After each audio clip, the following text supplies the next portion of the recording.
We all have demons. We all have struggles. Look, when I was 8 years old, I was diagnosed with Tourette syndrome. Until this day, at 46 years old, it still haunts me. I still have to walk a very fine line of discipline in my life to combat the symptoms and the negative effects of what Tourette's does to a human being. What are your demons? What's controlling you? I recently just finished a 72-hour water fast, and it was interesting because in that 72-hour water fast, look, fasting has so many physical health benefits, but one of the things that people tend to overlook are the spiritual benefits, the mental clarity you get from it. And one of the things I heard so clear in my head in the midst of my fast, I think it was like around probably the second day, was that Tourette's is still controlling you. You tell yourself you freed yourself of it, but it's still controlling you into certain patterns of habits that you think you need because of your Tourette's. And I heard that so loud and clear in my head. And since then, I've now been able to shed some of these things, these thought processes and patterns of putting myself in this box, like, I have to do this because of my Tourette's, or I can't do that because of my Tourette's. I ask you, what is it with you that you tell yourself, I have to have that because of such and such, and I have to do this, I have to have, I have to go here, or I have to drink that, I have to eat that. We all have things that rule and run us. And sometimes these things start out as good, positive things for ourselves, but then eventually our body shifts and it rejects them, and we don't even have the courage to look at ourselves under a microscopic lens, if you will, and make the necessary changes to overcome it. And what's interesting is during the 72-hour water fast on a spiritual level, I only eat one meal a day. Okay, so I fast generally every day, 22 and a half to 23 hours every single day. It's a part of my lifestyle. And when I told myself, okay, I'm going to do a 72-hour water fast, I finished my last meal, say I think it was like on Monday. I finished at like 3:30. And then I told myself, okay, I am going to go for 72 hours now.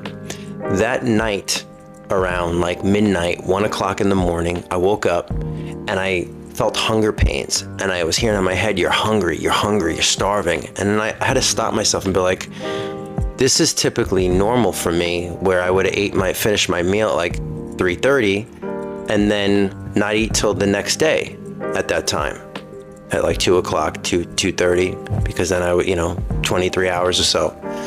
And I heard in my head, like, you're convincing yourself, you're panicking that you're not going to eat for another, like, say, 65 hours at that point.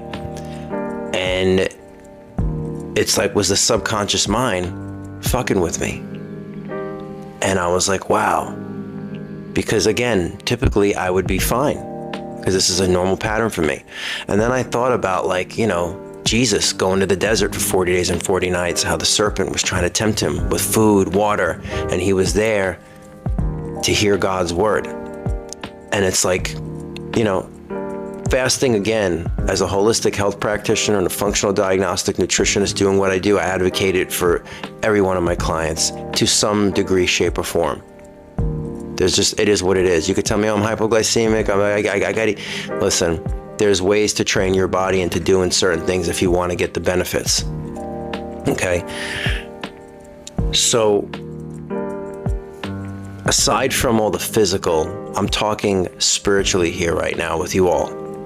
If we all want to be prepared for the year 2025 and beyond, and be right with ourselves and become a better human being, and listen, in my eyes, it's impossible to hear God's word if you're constantly digesting food.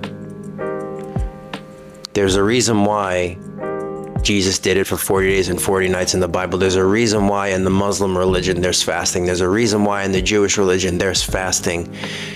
When you don't eat, parts of your old self die off, and there becomes an awakening, more of a clarity that takes place in one's mind.